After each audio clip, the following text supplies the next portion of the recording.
Everything is Awesome is part of Courts and Parts, a podcast network featuring pop culture, TV, movie, and geek podcasts.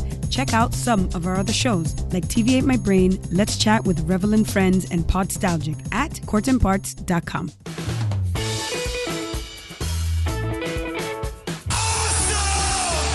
Awesome. Just tell people they're awesome and mean it. Awesome. Awesome. Did you have an awesome time? Did you drink awesome shooters and listen to awesome music and then just sit around and soak up each other's awesomeness? Awesome. That was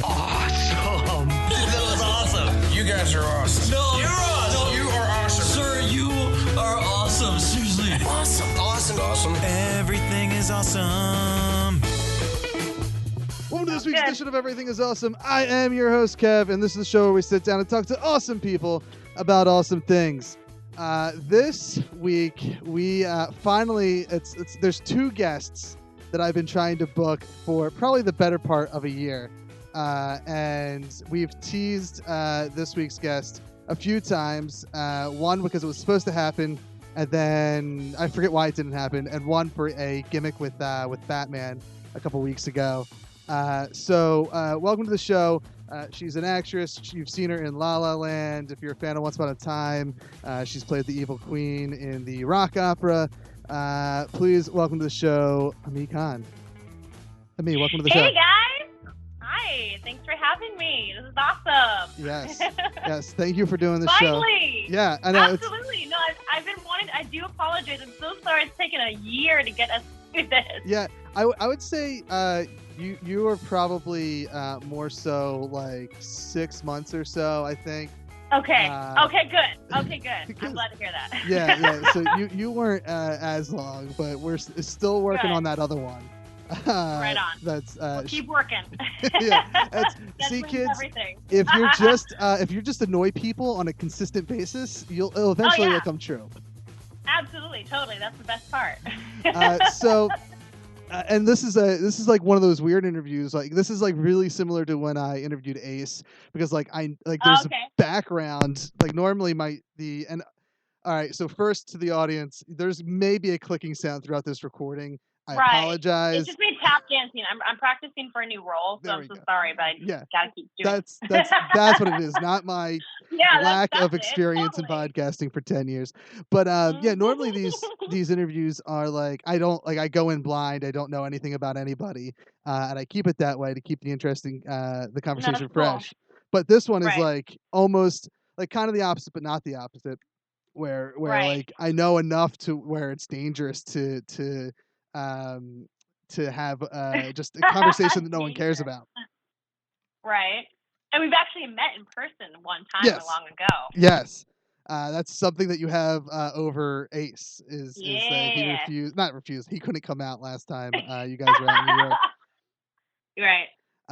But yeah, so let's start with since I like to go to the origin point.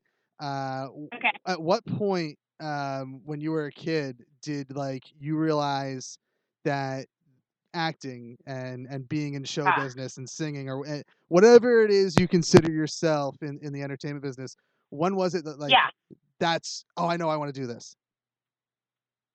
Well, there's a multitude of different things. I grew up as an only child, but I'm not an only child. My sister is 14 years older than I. Oh, wow. So I grew up pretty much like an only child as a youngster. She was like almost in college by the time I figured out what that was about.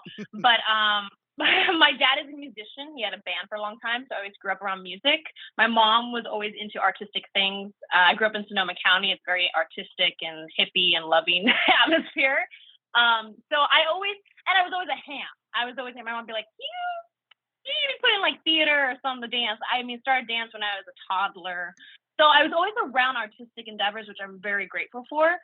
But I have to say, probably the main thing I remember as wanting to get into the industry itself, but not really understanding what it was watching. Some of us would remember this back in the day. There were like free days where you could watch MTV and music videos and like different shows coming on a cable box that was kind of new back in the late 80s or 90s. And we got that, and I was like, this is really great. I don't know what this is, but I want to be in that. And I didn't know what like that was. Like I remember since like mentally thinking I want to be in that, and a lot of it was like music videos, especially like of Michael Jackson, and Smooth Criminal and all those kind of mini movies that he created with his music, and the storytelling really was appealing to me because I wanted to be one of those artists. And I didn't know how to get there, but I knew I wanted to figure that out. And so that was the earliest memory that I can think of other than dance and just like being a ballerina and going through that as a kid, where I was like, I really want to research that. And I did. Like I fast forward, I went and my family moved to Alaska when I was preteens. Okay. And I was so stuck in the like isolation, beautiful place, but isolation, where I was like, well, now I'm really research. And that's when the internet came out. And like, I figured out, okay, I need to get to Los Angeles or New York. And New York was really cold at times, which I was done with the cold. So I was like, I want to go to Los Angeles, where it's Hollywood and history. And that's really what got me going. Was like, I was very young age. I knew what I wanted to do that. Okay. Couple questions. Absolutely. I'm very specific, Kevin. The least interesting one is just because it's interesting to me is out here, because I think we're roughly around the same age. When I was a kid, like in elementary school, we had this channel called The Box, where you literally would call and order music videos. And oh wow, I never got that chance, but that's awesome. I have heard about that though. Okay, yeah, because like we had MTV, I think everyone had MTV and whatnot, and like. So let's talk like MTV when there was actual music videos on MTV, because we really don't have that, and I'm hoping they bring that back. Yeah, no, that's not gonna happen. That's what like. There's like 17 MTV channels now, and like MTV 33 is like remember Video Killed the Radio Star, like that whole thing. Like that's how it started. Yeah, and like when I would come home, when I was like, I forget what grade I was in, but there was a ritual where like me and my buddy would call the like 1-800 number or whatever, and like you. Oh wow. Literally, and then it would get charged to your cable bill. So I don't know how we did not get in trouble for that. We had to get in trouble, but we would just call and order music videos and then record them so that we had them on VHS. I didn't know that. Yeah. Oh wow. But then eventually, and then as I got older, it was like I would say probably middle school or high school. It was like junior high. It was like coming home to sit down and watch TRL, because TRL, yes, which they're bringing back. I've heard. Oh, are they? That's not the same thing, obviously, but it was And vintage. Like, I think they've always kind of had like I think it's been there after all these years. Has it? I don't know. But, I actually don't have cable anymore, so I don't even know. Yeah, I don't see. I'm more of a. I like my entertainment that doesn't really involve music, so I don't like. I stopped watching MTV. All right. Where do we leave off? Do you remember? It was the MTV, and you asked me how I got into the business, what I thought. Yeah, Road Rules. Explain that. Road Rules, Real World. Road Rules, yes. Versus Back on Track with MTV Challenges. Back in the 90s. And this is going to be an obvious edit point that the audience will hear. This, guys, music is cool. This is going to be a brutal podcast for you guys, because it's not my usual setup, but my usual computer is maybe on the fritz. So there's going to be a couple edit points. Anyway. It's okay. Yeah. I think there's like, there are Aurora Borealis, which is the northern lights that have been like sun flares and like really messing up technology these days, Kevin. So I think it's really bad. We'll blame it on that. That's fine. We can blame it on that. We can blame it on the Trump administration. Either way. Blame it on that, as we should. Okay. So I wanted to bring up the box and MTV. I had a couple other questions.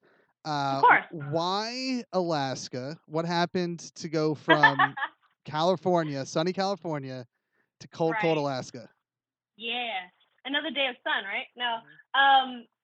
Well, I'm from Northern California, Santa Rosa and Sonoma County specifically. And my parents and grandparents, I'm fourth generation of living there, which is a beautiful, wonderful, amazing place. But it's a small town Americana feel. And my parents were like, you know what? We've lived here our whole lives. Let's have an adventure. So my grandparents actually moved up because in a nutshell, my uncle, who's a minister, went up for mission work, and they followed. And then my parents were like, let's follow too. And so we literally, I need to write a book, but literally as a child, we took the biggest U-Haul you can ever rent with a our truck behind it at the time. And we made a road trip out of it all the way up the Alaska Highway through Canada, British Columbia, all the way to Alaska and into Anchorage, where we resided, and lived there for 7 years. And then we decided to make a trip back to California to our hometown again. We was like, you know what, that was fun, but this is not where we want to be forever.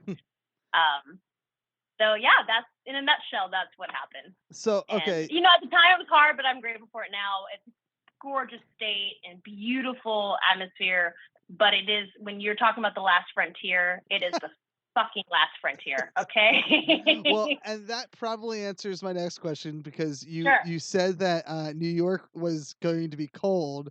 Right. And I was under the impression you were still in Alaska at the time, because I have to imagine, and maybe this is just being ignorant of the little stepsister of a state to our country here, but No. I feel like it's always cold there, and got to be colder than New York City.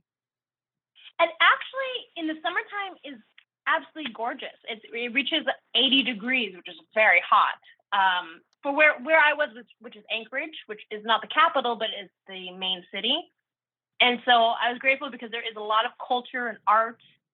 They have a performing arts center that was really big and part of the theater aspect there. That's how I got into theater. This is my backbone of musical theater and theater in general. And so I'm very grateful for that. I even got into Irish dancing when Riverdance was big. Because I'm part Irish, I got into that heritage, and there's an actual Irish community there from a lot of people who came over from Ireland, and they stay there and they live there, and they have a community there. And I was a part of that with the Irish dancing, and it just is. It's one of those things that you wouldn't think any of that would be there, but that is because no one really knows the education and the culture of what Alaska is, because it's such an isolated place in the sense of the country, and there's some things I really don't agree with politics-wise with there now that I'm an adult, but as a child, it was a really special time and really grateful time. And it is a beautiful country in the sense of the actual geographical aspect of it, not just, the fact that it's also still part of the U.S., of course, but I'm very grateful for my upbringing there, because I think it made me realize a lot more as an adult of what that area is when it comes to nature and the beauty of it. I don't like cold. I mean, I used to go to school at 8 a.m. in the morning, pitch black in the wintertime, negative 15, negative 20 degrees in the morning, which is fucking depressing. Okay, I'm sorry. That is it is, and I'm a night owl. I've always been a night owl, and it's great for theater and acting and being a thespian and actor. But there's a big reason for that, is because I lived in Alaska, where it is night, depending on where you are in the state. And I want to say country, because it's not because it's its own country. But you know what? It really freaking feels like a different country because my experience was different from being from a different state that's part of the mainland, or what they call the lower 49, 48. Actually, sorry, lower 48, excuse me. These are the 49ers right now because I'm part of that. But it is a huge difference of culture. It was a culture shock. I actually went to a Catholic school for 3 days, because my mom was like, let's put you in Catholic school. And I lasted 3 days. It was like, this is not going to work for me. It's just not the real deal. But yeah, it was a huge learning lesson. I don't regret it. It was a lot of learning aspect of it, but I am grateful to be back in California, where I, again, always knew I wanted to be, because it is home. And then I wanted always to go to LA. So that was logically, that was the only point, to do. Yeah, that's, I've been to California twice now. Okay. Years ago for work. I flew out to do work at whatever the amphitheater, Mountain View Amphitheater, something like that. Oh yeah, okay. And did work out there, and that was when I was first introduced to In and Out, which is Oh, forever. In and Out, yeah. I It's think that is such a cultural thing now for people. I just had a conversation with somebody the other day about that. I was like, what's funny to me is that you're not really in and out. no, In and Out. no, these it days. literally is a took 20 long-ass minutes line. to get a burger. Yeah. Exactly. Hold on, But my it's good. I headphones love it. fell But out. it's not, they need to change their name, like In and Out and etc. Or something. All right. Takes a while. Sorry, no, my headphones fell out, so I. Oh. But yes, In and Out is not quick. It was about a No. 20-minute process, but Right. it literally because so I'm in Philly, the East Coast, obviously, Right. and the closest thing we have to an In and Out is Five Guys, but Side Guys? Five Guys burgers. Five Guys? Yeah, so Okay. and- I was like, Side Guy? no, That no, sounds five, like the number 1, 2, 3, 4, 5. Five. Okay, Yes. 5. Got it. And I actually thought they were everywhere, so I guess they're more of an East Coast Oh. thing. No, I've never heard of that. Yeah, and I've not seen that. But that's the closest thing we have to In and Out. But it's just not as like there's something. I guess it's the sauce. I don't know. There's something special about In and Out. And that's Okay. like But do they have giant safety pins on their aprons in the back of their uniform? Five That's Guys. the real I question. have no idea. I've been there Yeah. once because it's Okay. Five Guys to me, like because it's not as good as In and Out. I might as well just go to Burger King or something like that if I'm going to eat fast food. So Right. it's so I'm not sure what but it's to me like it's also not like, and maybe it's because I live near it, but it doesn't have the following that In and Out has. Like everyone knows In and But that's the Out. thing. Yeah. But that's a Southern California thing, though, too. So when I moved from Northern California to Southern California, and if people haven't been to California, we're not really one big state. I mean, it is technically, but the culture difference is like north-south ish, difference in some ways. And you really should come out here for vacation sometime instead of just work because you'll see it. But we didn't have In and Out. I think actually we just got one In and Out when I was in college up in NorCal before I moved down to SoCal, as we call it. And it was huge down here, like it was the biggest thing. It's that and Del Taco compared to Taco Bell, which Taco Bell is my thing. I've had my thing with Taco Bell since I was 5 years old. Yeah. Okay. I still get the same damn menu because you know what? I like it. And it never differs about it. Okay. So I recently went to LA in July, like the end of July. We went out for a combination of like little mini vacation, and my fiance sells LuLaRoe, so we went to like their convention, and literally so we stayed in Anaheim, and there was on every corner a taco place and a dental suite, like and a different taco place. Good observation. It was literally like here's Paco's Tacos, here's Del Taco, here's Taco Bell, here's Chipotle, here's Steve's Dentist, Al's Dentist, like like it was. There are a lot of dentistries here. Yeah. It was. You want a career? Come here. It was. Yeah. And like way more common. I couldn't find a Dunkin'. Like when it comes to coffee, like I'm not like I think Starbucks tastes like dirt coffee. Like I'm not a fan of Starbucks. Yeah, nowadays it used to be better, but now it's not. Yeah. So and I also like my coffee needs to taste like candy. So Dunkin' does a real good job at making it like real sweet. So yeah, but we got that now. We have Dunkin' Donuts now. Yeah, it's not common. I found one in Anaheim.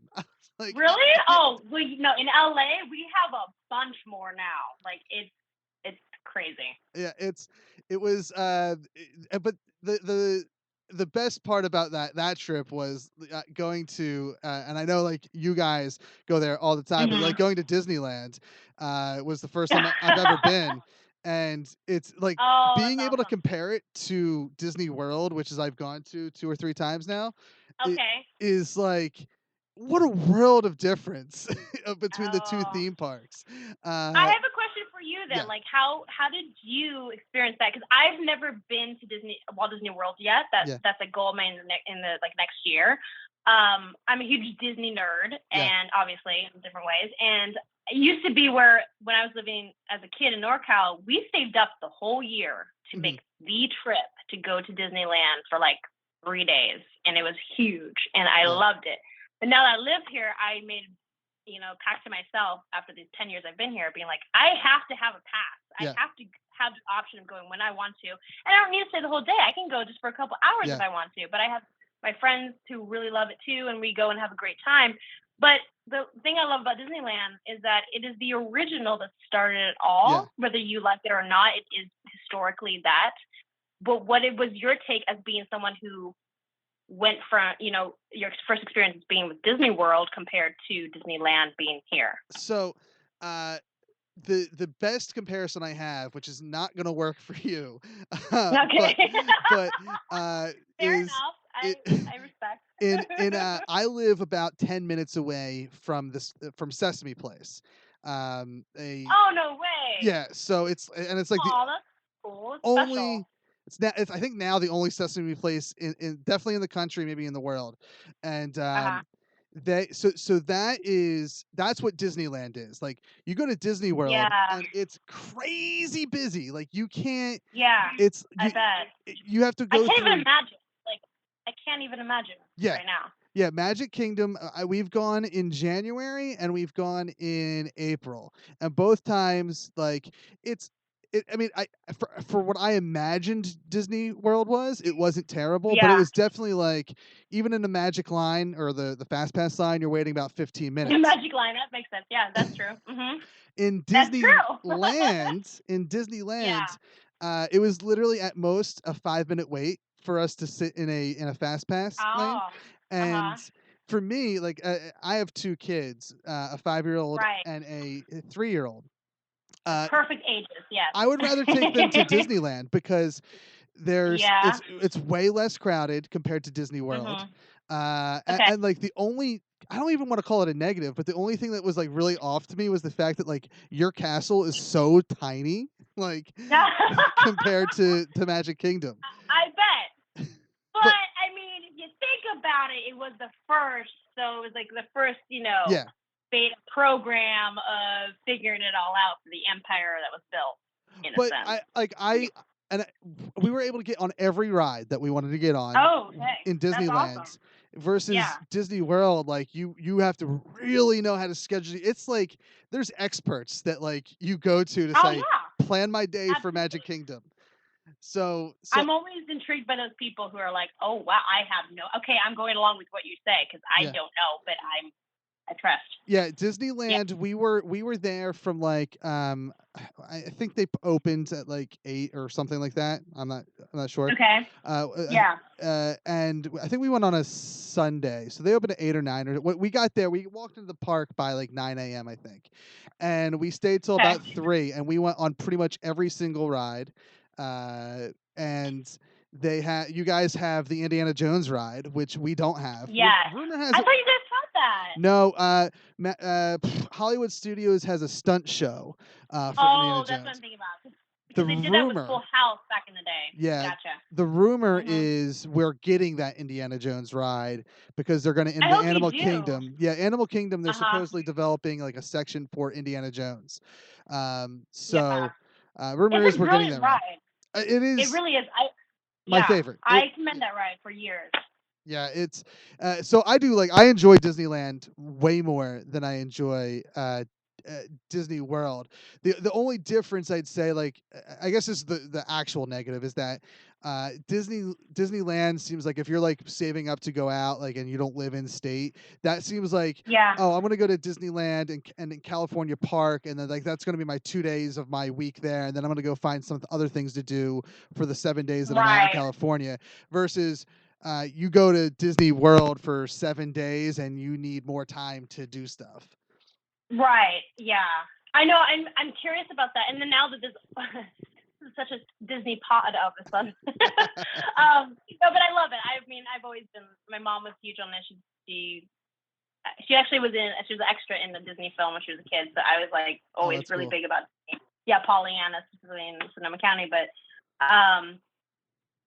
it means a lot. It's nostalgic. It's a time capsule for some people in the sense of like actually physically going to these parks. And, you know, you can have your opinions about other things about it. But overall, it's always a beautiful memory. Yeah. And, you know, and that's what I really love and respect about the Disney franchise in the sense of the memories made for families and people. And, you know, I mean, that won't change. And, with Disneyland, there's just so much you can do now. I mean, California Adventure, I remember as a kid when that whole park was a parking lot. Oh, wow. That was the parking lot where you parked and you just walked into the front gates of Disneyland and you did your Disneyland, you know, tour with it. Yeah. But it's special. To me personally, it's always a time capsule. And funny enough, as you say, and it's funny is that actually tomorrow I'm going to Disneyland with friends. Yeah, it's because I've never done this before, but they have the Halloween time where you can buy tickets on days where you go and do trick-or-treating with all the different characters. I've never done that in all my life here. I've never done that. And so I'm really excited. You get up super early, you go, and I'm one of those people like, I want to go get my Mickey Mouse pancakes, okay? And that's like 8 a.m. So if I'm not staying at the California Adventure or any of the new or old hotels around there, I don't care. I'll get up, get my coffee, as long as I have my coffee, and we go and we, you know, get there and have a good time, and that's what matters, you know. So I'm excited, but that just reminded me of that. the other thing that I can compare is It's a Small World. My thing is I need to go on It's a Small World every time I go to a Disney park. Have you ever? Oh, yeah. Oh, okay, just make sure, because it's like even if you hate that song or hate it, some people do. It's still something like you have to see. You have to at least experience it once. So the first time I ever went to Disney World was about 4 years ago. And when my son was, I think he turned 3 the week that we went. And we didn't get to go on It's a Small World because we really planned badly our fast passes and stuff. And like, it just, we had a good time. It's just, we didn't plan accurately at all. So we went on It's a Small World when we went, did we go earlier this year? I think we went earlier this year to Disney World in like April. And so we wrote it then, and it was amazing. Like, it's so bad it's good. But but Disneyland also does it better. Like, it is 100% better at Disneyland. Not only like does it start outside, which is neat. Right. It's and we didn't realize until about halfway through it that like there's little like Easter eggs of Disney animation characters and stuff. Right. And I think that like changes the ride to be like so me and my fiance loved going on It's a Small World both in Florida and in California, just because like it's just so bad it's fun to do. But of course. When we went to Florida, her mom and her husband went with us, and she was like, "Oh, I can't believe you're making me go on this ride." And she kind of like my son really loves Grandma, and like so they were both like, "Oh my God, like we can't believe we're on this ride," and like we went on it as the last ride of the night, the one night, and like I so badly want to just say go again, but they were like literally kicking people off. But I think the whole point of this is that I think my kid would actually love the California one because he'd be like, "Oh look, there's Aladdin. Oh look, there's Abu. Oh look, there's Elsa and whatnot." And it literally like changed the experience once we realized like, oh my God, there's Disney characters here. Which is smart, and I mean that was never the original, obviously, but I like that they incorporate it in ways that it's not just like right in your face about the new changes. It's incorporating it in for the new generations that come through, but still giving the old school nostalgic, but also, you know, respect to what it created. Like that's one of the original. I'm really big about originality and like what Walt Disney created himself. Like even with Pirates of the Caribbean, you know, like there's a lot of changes in that now compared to what it used to be. It was also my grandfather's favorite ride, and so being an Italian grandfather, I'm like, oh, gotta always respect. Well, and Pirates is another one. They still do it. Yeah. Yes. And they keep changing it little by little. They keep talking about, like, they're actually talking about taking the red lady out, Yeah. you know, for political reasons. And some of it, again, some of them, like, you know, but it's storytelling. Yeah. And it comes down to the boundaries of the storytelling aspect of, does it really offend, or is it just the storytelling of that time and historical period and era that is still part of Disney, even though Disney is all about peace and love and bringing family together, and it's still part of that, you know. And so I have different opinions about that, but overall, like, for It's a Small World, one, it's always the best place to go for AC if you ever need to go for AC in the hot days of California, especially nowadays too. Yeah. But I do love that they incorporated the, like, Madame Alexander dolls aspect of Aladdin and Elsa and Little Mermaid. Yeah. And as a child, I remember thinking, that's really cool. Like, I love that I can connect to, like, the Little Mermaid and it's the doll format of that. And I get that we're all a part of the same world, which we are. So it's awesome to see that, and I respect that.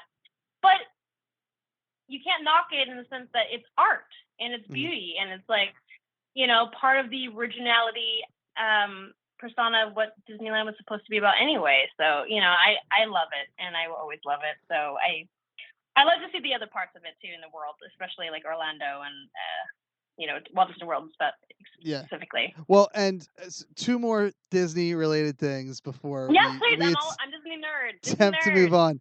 I will say that the Orlando Disney Small World, it does have one thing that yours doesn't. It has the a couple creepy dolls that, like, the one eye doesn't blink and it looks like it's staring you into the soul. Ooh, it's like Sid or whatever the name is from Toy Story. Yeah. Ew. Yeah,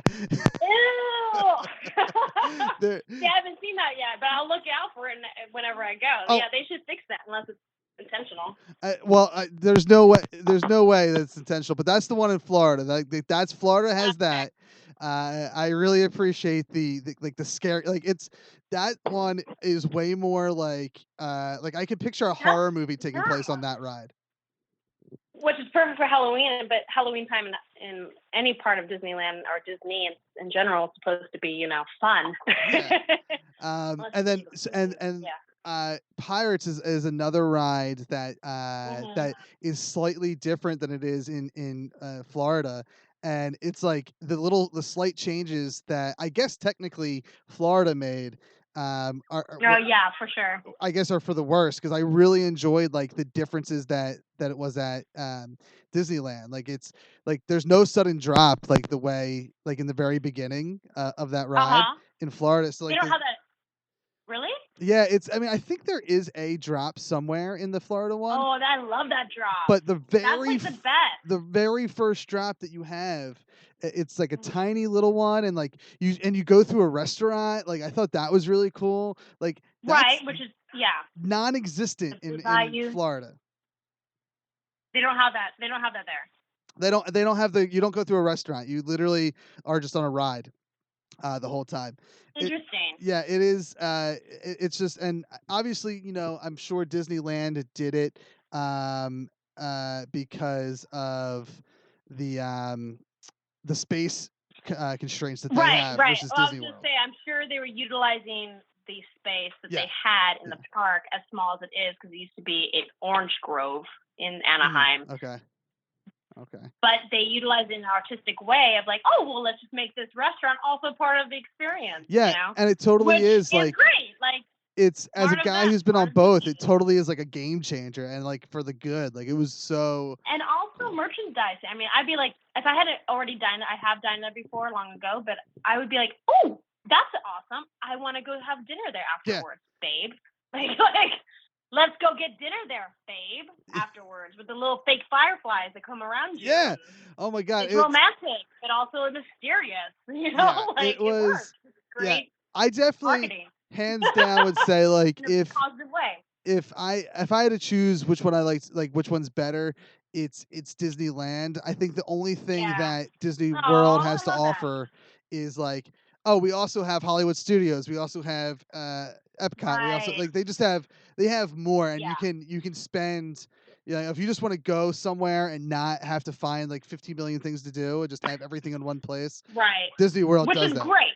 Yeah. I mean, here's the thing. I want to see Epcot. I've never seen it. I remember seeing videos. Like, there was a sing-along videos that Disney used to do, and I used to be on that shit as a kid. Like, I used to, again, when I said I was a ham, I would reenact being Dodger, from, oh my God, what's it called? Oliver and Company. Okay. Which was sang by Huey Lewis. And so they had like, Disney had its own little music videos, and it's like a whole franchise they did back in the day in the late 80s, early 90s. And I'm totally putting myself on that. But it was enticing to be artistic, where I was like, I want to perform this. And they had one video of that same franchise where it was these kids that went to Disneyland, and they had probably 5 or 6 songs that are specific through the park itself before California Adventure was there. Mm-hmm. And I was like, I want to be that kid singing those songs, being in the park, doing that, you know? It was like, and that enticed me to, like, I mean, love Disney even more, because we were incorporating music, dance, acting, and storytelling and memories with something I already connected to. Because at the end of the day, I loved going there as a kid, as an adult. Like, there is no time there. You connect with people, and I think it's a unity thing. And that's what I love about Disney in general, especially Disneyland, and living here and being part of that, is that, yeah, it all started here. It started with a mouse, started with a dream, and Hollywood is a big part of that. And, you know, same with even Universal Studios. Like, we don't have it connected to Anaheim because it's much farther away than it is in, obviously, Florida, the way they have their park set up.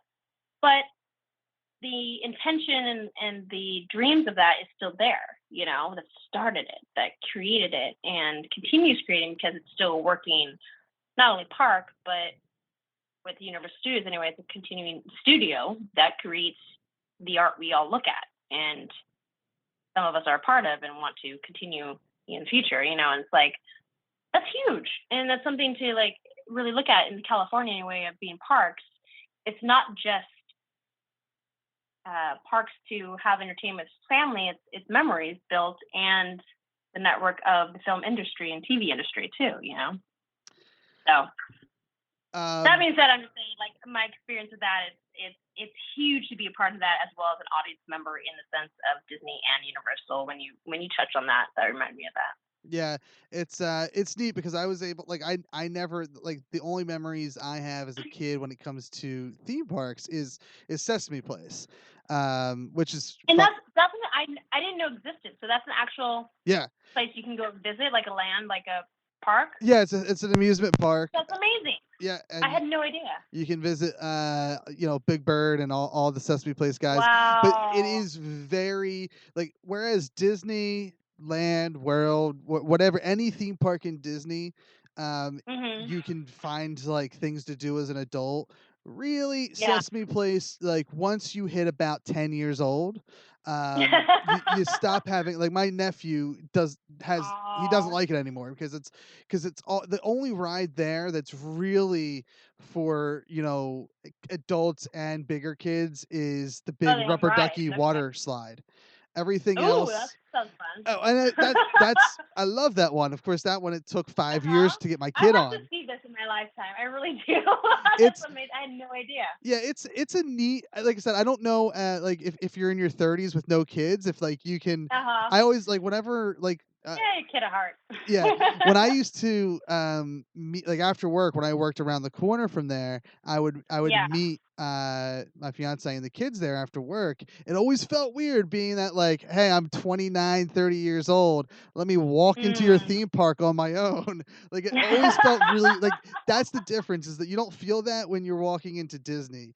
You can walk in as an adult. It is all ages. Yeah. Which is what they made it, and Disney made it for sure. Yeah. Wait, so is there? I have questions about that real quick though. Okay. Is there, first of all, is there a worm with Grover? There is Or anything like that? Because that was my favorite character, one of my favorite characters. Wait, with Grover or with Oscar? Like Wormy? I'm sorry, not Grover. My apologies.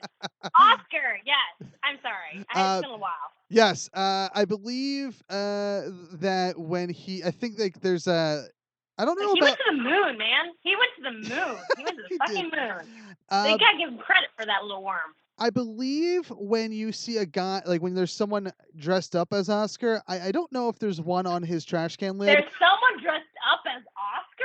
Oh yeah, they Oh my they just sit in a goodness. trash can. Yes, I have to see this. I need someone to send me video, whoever goes there again, to, like on social media even. I need to know what this is because I've never heard of this or seen video of this. Oh, it is. It's great they have it, but like I had no idea. And it's as a parent, I love it because like I get to have Right. the memories with my kids. But like it's definitely once you hit a certain age, like it's like all right, well now let's go to Right. Six Flags or let's go to save up and go to Disney or whatever. Right. Well, what about? Okay, so also depending on people who've seen this, but like I remember watching reruns of Sesame Street as a kid that my sister probably watched back in the 70s. Yeah. But I rewatched everything, and there was, I don't even know what it's called, but it's just stuck with me all this time. But I've always loved. There was a character, I don't know the name of it, but they were on glasses, and it was also very great art in the sense of how editing was for filmmaking back then. Where like the original Sesame Street would have like interactive different montages of different people or different learning lessons, of course, or artistic endeavors, where there's one character that was on a glass, like actual glass, like, jar or something, and they would in the kitchen and they would hop over to another glass and they would talk to somebody. Do you remember that at all? Am I crazy? Am I thinking something that I don't know? Because I know it's there. But that was like early Sesame Street. Yeah, I don't remember that because okay, I'm gonna find this and I'm gonna send it to you because I know it existed, but it was really phenomenal how they edited and created it back in the 70s and filmmaking wise of that.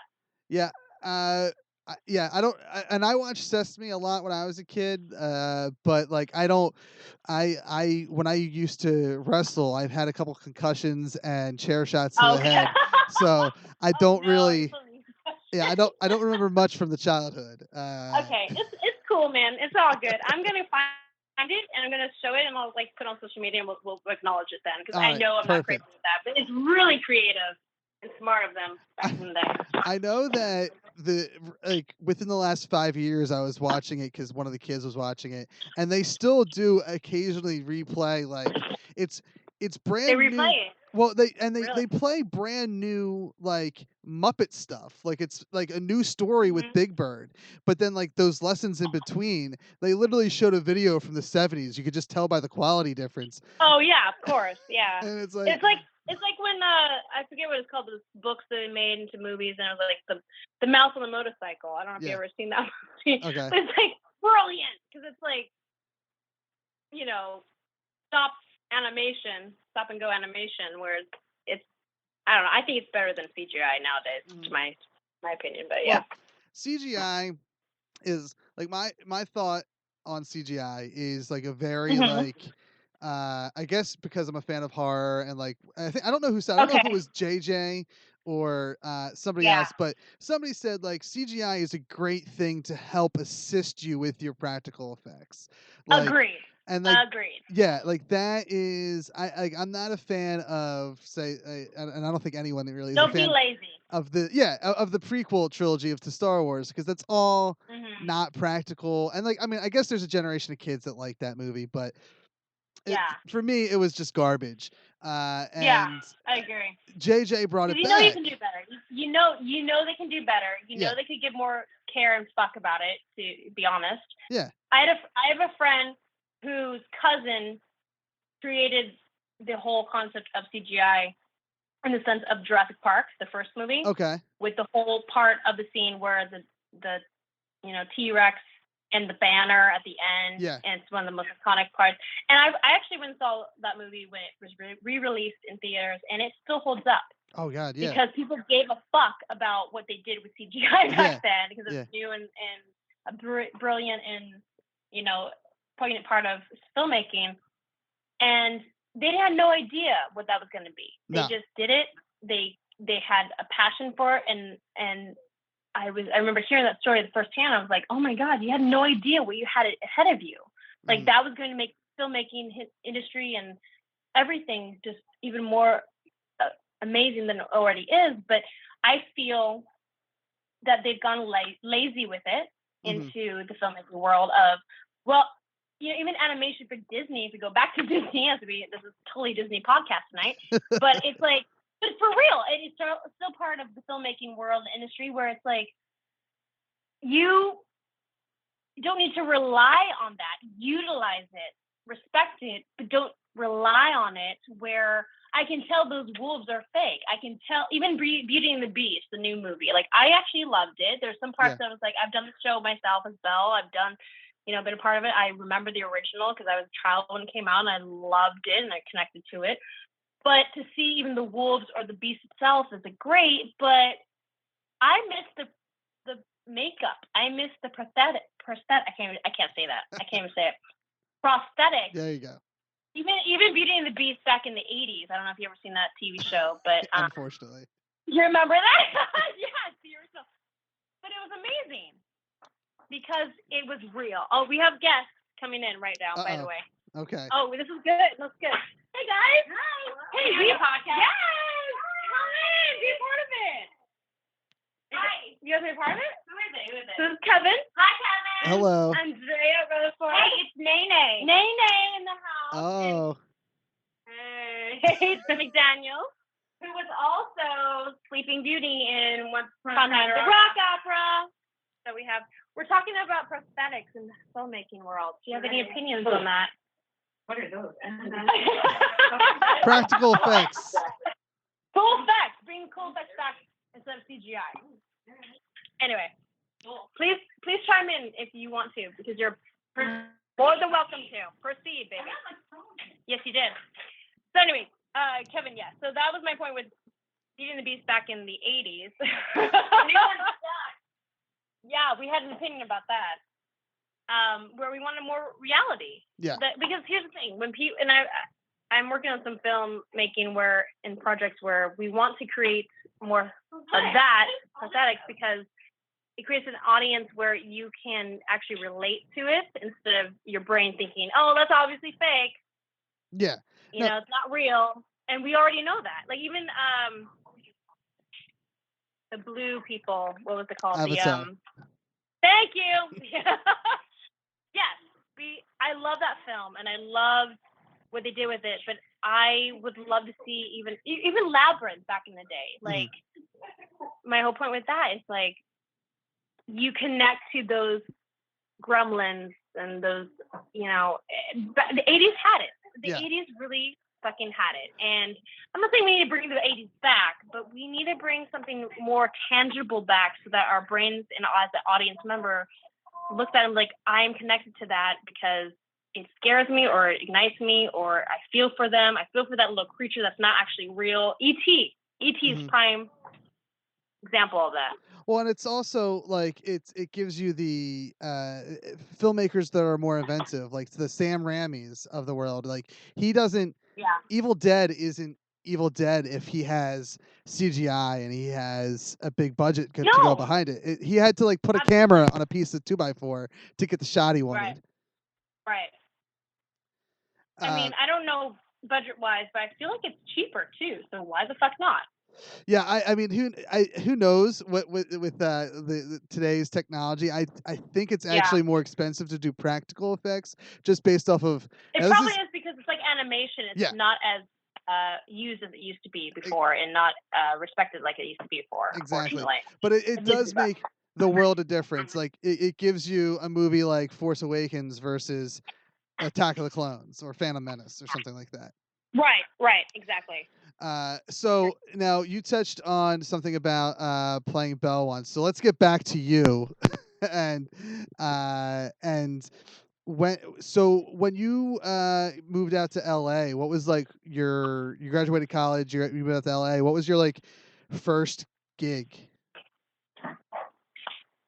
My first gig was a PSA commercial for the Yacht Club of California to save money for rich people who want to spend it on taxes on yachts. That's the real deal with California. That's not what I was expecting at all. But I know, probably not. No, of course. No, here's the thing: is like when you get to when you're booking your first gigs, you're gonna do something. Yeah. I mean, you want to pay your bills. Yeah. Oh, I obviously. even had an audition that was for Scientology, and I did it, but not even knowing what that was at the time, because that was 11 years ago. But when I figured that out, because they were like, "Oh, we want actors who can do PSAs that have emotion across from it." You know?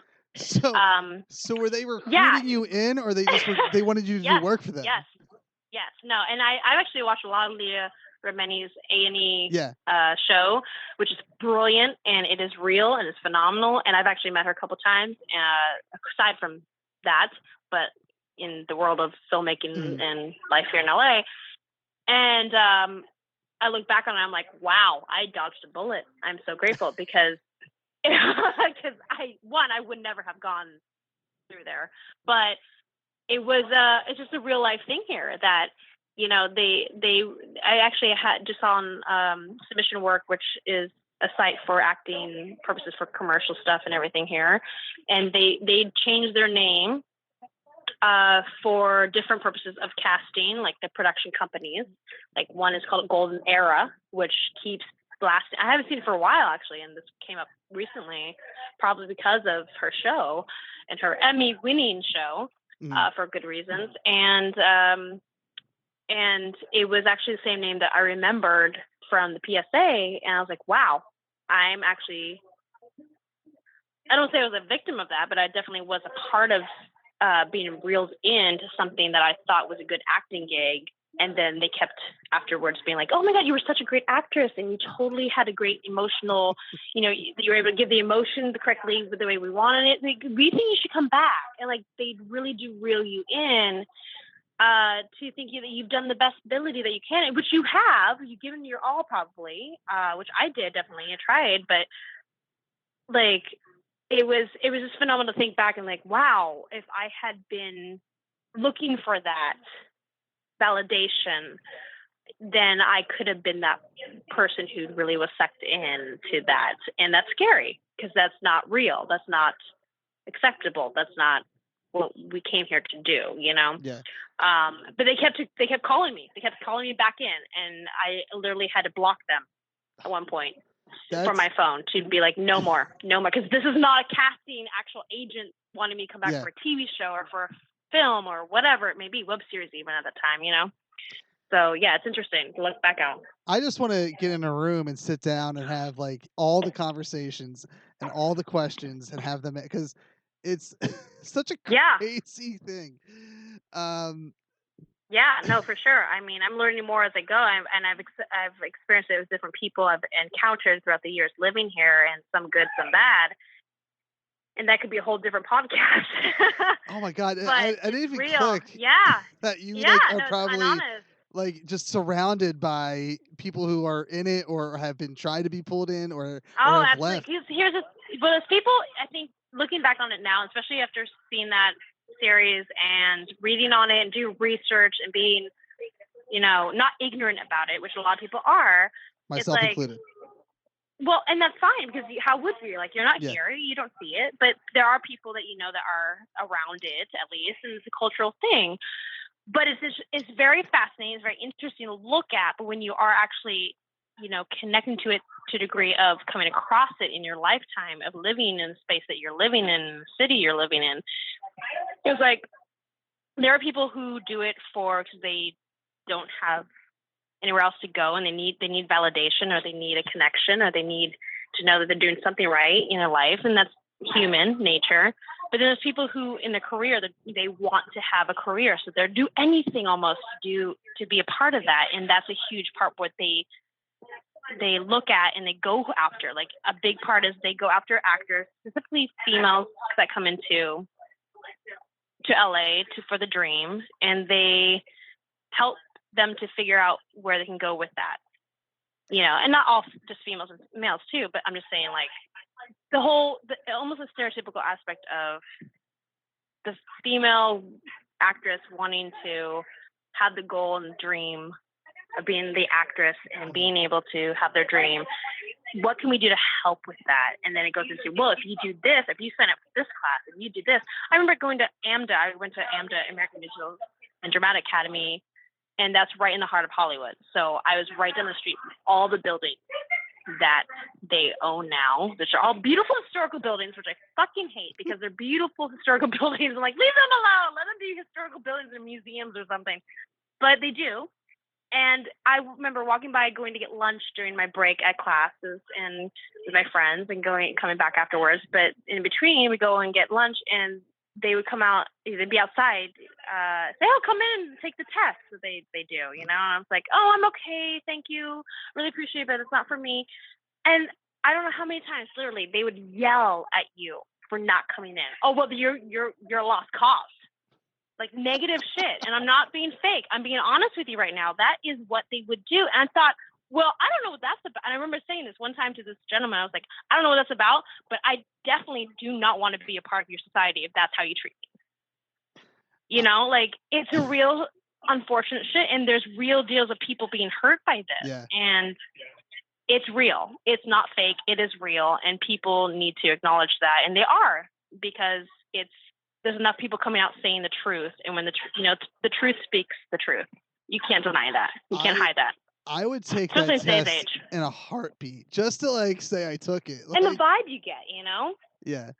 Oh God, I would want to take the test just to say that I took it. Like I just want to know Well, what's that's on. true. Like I have like the curious mind, but my problem is like they'll like I'm that guy that's gonna get suckered in because like they're gonna tell me how great I am, and that's like Maybe we should do some like undercover work Oh then my when God. you're back in LA. We should do that. that would Why be not? Yes, why not? Like, because I always thought about that too, but I'm so vocal and so honest and blunt. Where people are like, "Oh, you're from New York." I'm like, "No, but past life maybe. I don't know." But it's real. It's like I can't fake that. I can't be fake. I can't be, It's funny. telling people like, "Oh, I guess maybe that's the truth. Maybe my past life was that." I don't know. This podcast is the furthest thing from investigative I know that you could I'm so ever sorry, be. But And I had someone message me the other day. There's a lot of shit going on here. But I had someone message me the other day and say, "Hey, would you be able to like do an interview with this person who's like shady and running a shady Ooh. Patreon and stuff?" And I was like you want me to investigate? And they're like, "Yeah." I was like, dude, like Interesting. I'm like a step below, like just a step below Kevin Smith in podcasting. Like I'm not, Yeah. like I don't, like you're not. I'm not the guy. Like I'm not Batman. Like I can't do it. That's okay.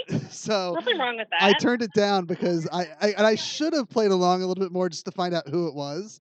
Yeah. Who the quote unquote celebrity Patreon it was. That would have been interesting. But yeah. it was, I literally was like, oh my God, like I'm not Batman guy. Like let's just Right. go find. That's what I love about. That's what I love about podcasts these days. Is the newest radio station idea of what we have in society, and I mean we talked about this before, having another podcast where it's like, well, the evil Wriggle thing, for real. But also, my passion is talking about real things, and I like to have people on, kind of like, I see, especially in today's age with everything going on in politics as well as just life, man. Mm-hmm. Like everyone's connected in life as that. And I would like to have a podcast at some point where we bring on people from different point of views and we actually converse about things to get a point across of education, information, and at least trying not to be as ignorant as we as a society is sometimes. And that's really passion of mine and what I would like to do in the future. Maybe that's something we can work on, maybe it's not, but it's something that I definitely want as a person to do. Yeah. And that's kind of part of it, because I see things in my daily life where I'm like, this is amazing, or this is not okay, and this is unacceptable. And I want to be a vocal platform. I mean, I did that when I went through Miss California for Miss America. I had a vocal platform and I truly believed in it, and I wanted to do more with that. And we have a voice to do something with, and we should do it, because, if you're passionate about it, you should do something with that, especially in the limelight if you have that ability. My personal opinion is on that. And so, who knows? In time, maybe, but that's an example of it where it's like, yeah, there's some fucked up shit that I've seen that I need to talk about because it's not acceptable, and we need to be aware of it. Yeah, I love a lot of my podcasting buddies. They'll kind of wrap up their show, and like on a serious note, and take action, take a stand, and whatnot. And it's I'm like, oh my god, and you're like, I just want to have fun. and I'm like, well, that's like, I get it. Like, I should totally be that guy because I got an audience. I should be, but I literally just want to talk about Batman. You don't have to be, but if you want to be, that's huge, Yeah, it's this will probably be the first recording where I cut it in the end because it's the first since I started. Yeah, I have one show where I did it. I was like, all right, well, I'll just start cutting it in at the end, just a generic spiel about whatever. Yeah, because it is. You're right. It is absolutely. I think important to if you, especially in for the next foreseeable future, 3.5 years, to be able to say, hey, don't stand for this idiocracy we're living in right now. Right. I mean, it's just we have that ability now. We don't know the future. I'm not saying it's going to change. I'm just saying we don't know the future. Nobody does. So it's like, use the vocality that we have for the positive. And everyone has their own opinion, which we have the right to do, and use it for the right cause, of whatever that means to you. We've run the gambit on this episode of. We really have. We're gonna have part 2, I think. And but I do want to. Maybe next year. Yeah, it'll take about 12 months to get there. I'm sorry, Kevin, but thank you. Well, before we end it, yes. I do want to, because where our connection meets is the rock opera. So right, yeah. and Once Upon a Time and whatnot.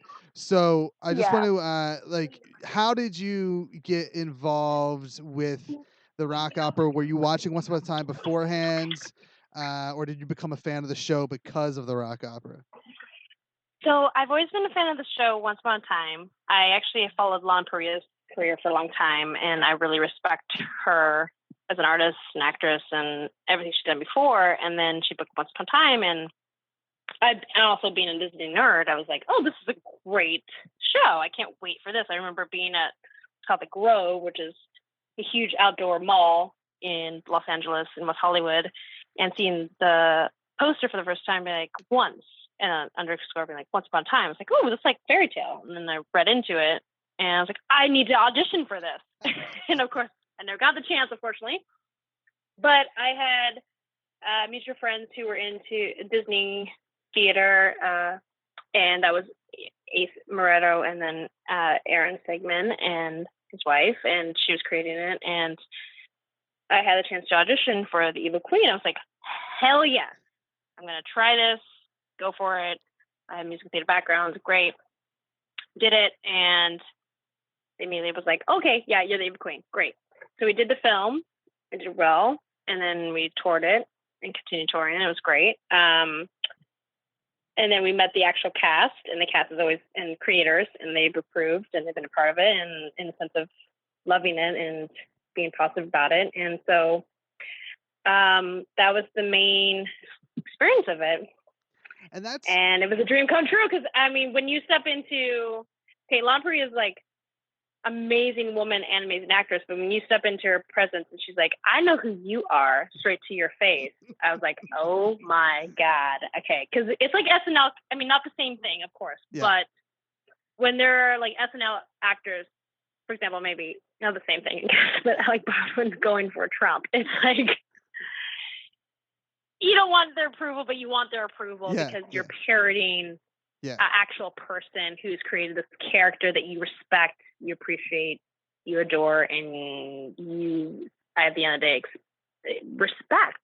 That's the finalization of it. And I totally did that with her. And I was, and the fact that she gave me approval, I know who you are and I like it. I was like, oh my God, I'm so grateful. And I have nothing but positivity and respect for you, and knowing that, and then also giving me to the mannerisms, everything I've done to incorporate that into the film.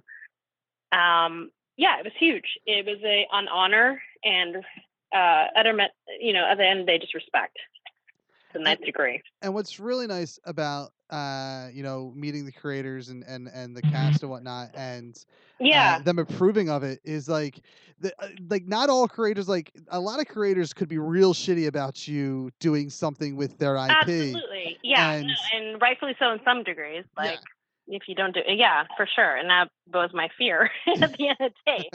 But they've been great. Yeah, and Absolutely. like Yeah, everything I've heard beautiful. just from you guys, everything that that is just seems to be come across through social media and whatnot is like they're every single person involved with that show, from the cast to the creative team to whoever, like they're just all Yeah, super into like, oh my god, you like took our idea and you did your own thing with it. Like it's the kind yeah, of like energy that the positive, like I'm a big Kevin Smith fan, and like that's like yeah. it's almost Agreed. like the positive energy he expels about that kind of stuff. Like it reminds me of that, is that like Yeah, like I said, they could have been real shitty, and they just like they enforced yeah, for sure. that creativity Absolutely. that you guys had, so that you could like really take your ball and run with it. Well, I think it was a great concept of people that were attached to it. Every single person that was attached to it was the most artistic and beautiful person that I've ever met and worked with in Hollywood, that's yet. And their heart was gold, and they wanted to create something that was really vibrant but funny but loving and touch on the reality of it, and was acceptive of the filmmaking world that we are part of here. And on top of that, these are people that are somewhat connected to people who are actually on the show, and so you don't want to disrespect them at all, because we respect them for their work and their artistry. But this is something that also I think rings true for the fandom, and it is a very special thing that you can't find everywhere. I hope it happens again in a different way for maybe a sequel or something, but if it doesn't, at least it's something that we're connected to and people connect to, and want to see more of. And, it just depends on the fandom of knowing more of that. But I've talked to a lot of the cast members from the actual Once Upon a Time TV show, and it's like crazy. It's crazy to like talk to Michael Raymond James. So on top of that, as part of Bullies Keep Out, which is, I'm part of the advocacy of which he's ambassador for with Mallory McDonald. And I am too. We are, yes. Exactly. And that's a huge, again, going back to talking about things that matter, really, really matter in vocalizing in this world of helping others. Like, that's the beauty of entertainment and people who are in entertainment. We have a voice to speak out and help people and connect to people. We want to. We are part of that. And I'm just overblown every time I'm part of it. Like, I'm like, this is why I wanted to get into entertainment. It's about storytelling, but it's also about relating to people and helping people. And that is something that entertainers and artists are supposed to do. That's what I believe in. We're supposed to help. We're supposed to do what we can in this world to connect, because that's our job, to connect and relate and storytell relatability. Even if it is a parody of something, like that is relatability. Yeah. And we're all connected in that.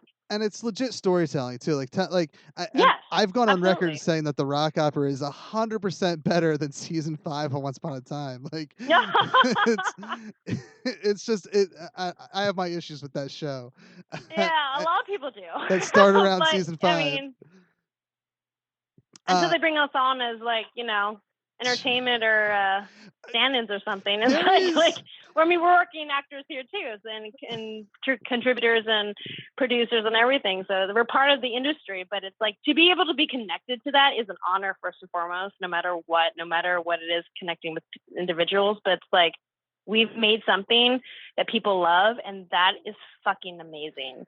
Like, I am so grateful and honored for that. You know what I mean? And it's going to grow. I think that Once Upon a Time is making a huge mistake in not doing something, because we've established in with this 7th season, which I'll get your thoughts on in a second. But we've established that like they're like it's like a whole like other universes now exist. Like we live in a Yeah. multiverse of Once Upon a Time. They are making a grave mistake by not just doing a one-off episode or something where like the rock opera universe like collides with it. Like Well, that's just business, baby. That's just Hollywood business. That's like the only reason, probably. I don't know for sure, but yeah. so Yeah. what are your thoughts on season 7 of the Oh. what was going at one time was a great show? Yeah. Well, okay. I really am excited for the spinoff because that's what I'm calling it. It is a spinoff. I don't know what they have in store. I try not to look on social media to understand like the spoiler alerts. Yeah.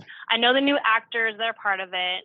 I know Lana is the main part of it, which she should be. She's a fucking phenomenal actress in person herself. But I'm excited to see what they have. I've heard through the grapevine there's some really amazing scripts and writing a part of it. So I'm supportive of that and I'm hoping for the best.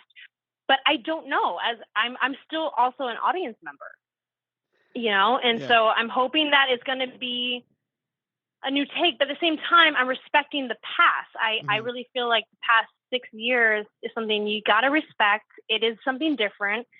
And, you know, also for the ships, there's so many different ships and we all love the different ships, but there's also a lot of hate and love relationships with ships. I think you just have to take what you can. And no, at the end of the day, and I'm being honest with you, it's a TV show in Hollywood that has characters that we love and we respect and we want the best for because we relate to them and we want the best for them, but it's still writing. And if it's not there, then please be creative and be inspired and go and write fanfic for yourself and do more with that because there's always opportunities with fanfic elsewhere. On a network television show, it comes down to just business. And it's show business for a reason. You know what I mean? It doesn't mean we hate this ship or hate that ship or we love that ship but we love more of this ship. It's really just show business. And, you know, it's a whole different world these days with that aspect of ships. This is the part of the show where I'm going to say that I think I might be legally required to say that this show has no affiliation with any ships. I don't hashtag anymore. But you know it's going to be a part of it because there's a lot of ships. And a lot of love in that ship. I don't know what a ship is. I have retired from that. I got in a lot of trouble on social media. I know you have. You and Ace especially. Goddamn retweet. I retweet one funny thing and somehow I get dragged. I mean, here's the thing though. I'm gonna say it out loud. It's your opinion. It's your opinion. Everyone has the right to their opinion. Oh no, and if that's your opinion, then it's your opinion, and that's okay. My opinion was Ace there's had opinions said something... on that opinion, and that's what matters too. My opinion was Ace had a funny tweet, and I retweeted it, and then I got into some sort of war. And then you guys got in trouble.